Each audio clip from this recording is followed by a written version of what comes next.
Why do we care so much what other people think of us?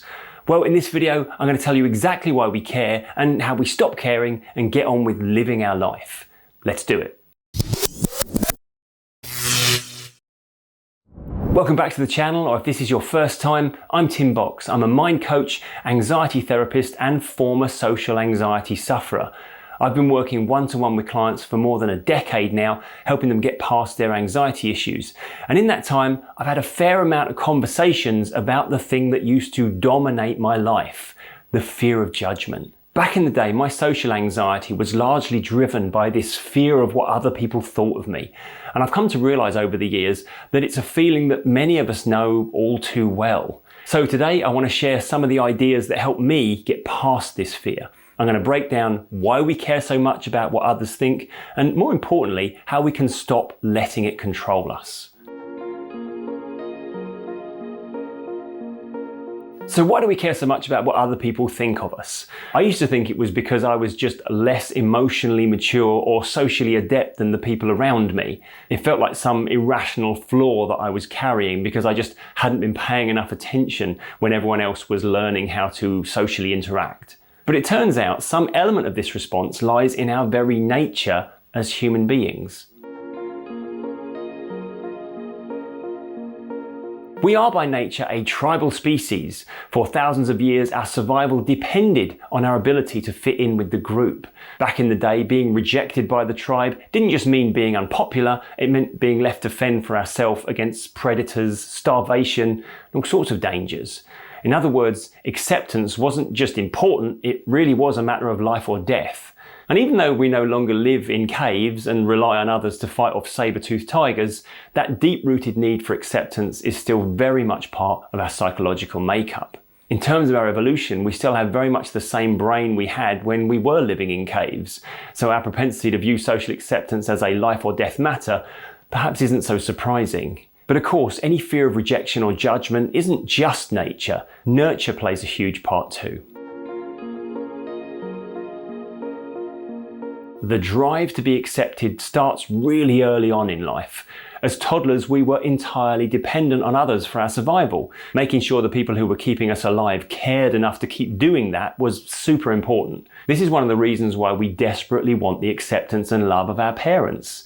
Our earliest piece of learning is that our survival depends on them. Then, when we entered the school environment, social acceptance became important in a slightly different way. At school, we're in a microcosm environment where we have a limited number of people to interact with. We need to find our allies and build our tribe, because if we don't, then we might find ourselves on the end of a pretty bad time. This is why we work so hard to fit in. We wear the same clothes and listen to the same music and create our friendship groups. It's protection from the negative experience of bullying. In those formative years, any sign of rejection or judgment feels like a threat to our very existence. So if you're still worried about what others think of you, it's not because you're weak or overly sensitive, it's because these various factors have wired your brain that way pretty much since birth. The good news is that as adults, we have the power to override this conditioning. So let's talk about how we actually do that. So, based on what we just said, the outlook seems pretty bleak for just letting go of any fear of judgment and getting on with living a happy life, free from those concerns. But the thing we often overlook when it comes to our emotions is that the way we feel about a certain situation today can and indeed will change once we learn new things about that situation. Yes, we often get stuck with those old childhood emotional strategies and struggle to update them, but all of our responses are actually based on our current beliefs. So when we look at things differently and update those beliefs, we then create different responses. Here's how we stop caring so much about what other people think. The first step in breaking free from this need for acceptance is to recognize that as adults, this is no longer a matter of life or death. When we were younger, we genuinely needed others to keep us alive. Human babies are born dependent. But now, we're perfectly capable of facing life's challenges on our own. Now, I'm not saying that relationships and connections aren't important and can't make life easier for us. They are, and they do. But we're not challenging the value of connection.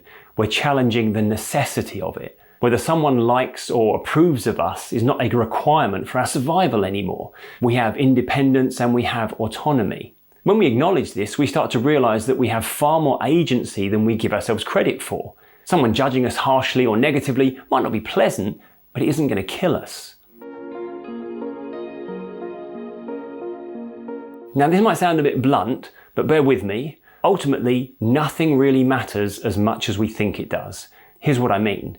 Too often we hold back from taking a step forward because we fear what others might think of us for taking that step. We shy away from being seen just in case being seen would bring negative attention.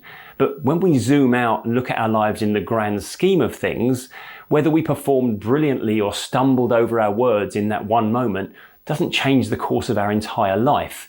It was just a moment that passed. And if we take an even wider view in the context of the planet or the universe as a whole, our little blunders, achievements and moments of embarrassment, they're just not that big of a deal. Understanding this doesn't mean we shouldn't care about anything, it just means that we shouldn't blow things out of proportion. Most of the time, the things we're so worried about aren't nearly as significant as we think they are. So say it, do it, be it. All of this stuff is gone in the equivalent of the blink of an eye. What you get right or wrong today is just a momentary ripple on a lake that has been and will be here long after we're gone. Here's the most liberating truth of all. Nobody really cares. Yes, people might offer their opinions or judgments from time to time, but the reality is that everyone is far too concerned with their own struggles, insecurities, and their own quest for acceptance to dwell for too long on what you're doing. As much as you might think people are watching your every move, they're just as wrapped up in their own lives as you are in yours. The truth is, everyone's busy worrying about their own stuff, which means they don't have nearly as much time to focus on you as you might think. Now, it took me a long time to realize this one, but when I did, it stopped me thinking that whenever I walked into a room, all eyes were on me, waiting for me to make a mistake.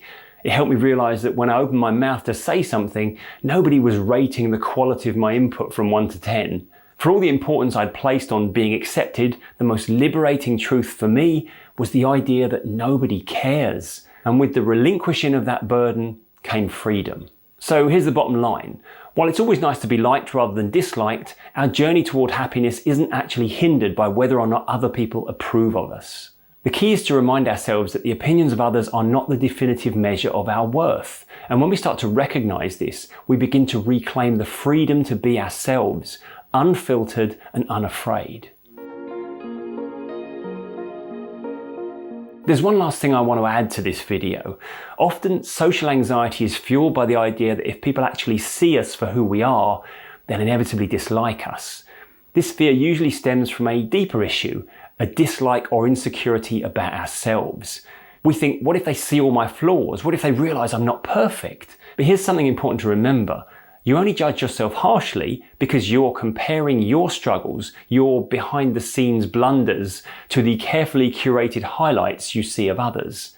When you draw a comparison between yourself and others, you're only seeing their best moments, not the battles they fight in private. This is why you'll often hear people describe comparison as the thief of joy, because any comparison comes from a negatively biased point of perspective. Recognize that other people are more than aware of their own shortcomings, and they too suffer from the dangers of comparison.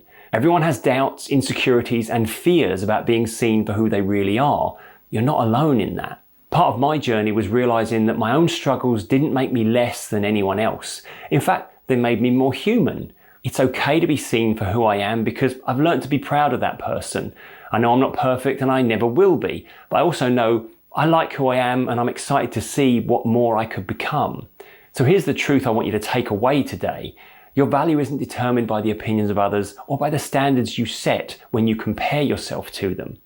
It's defined by the courage you show in embracing who you truly are. You are enough, exactly as you are. Flaws, strengths, and everything in between. The more you embrace this, the less power any fear of judgment will have over you. Your worth isn't up for debate, and it's certainly not tied to someone else's opinion. You don't need to be perfect to be worthy, you just need to be you. I really hope this video has been of value for you today. If so, then please give it a thumbs up, share it with someone who might benefit, and don't forget to subscribe for more content just like this.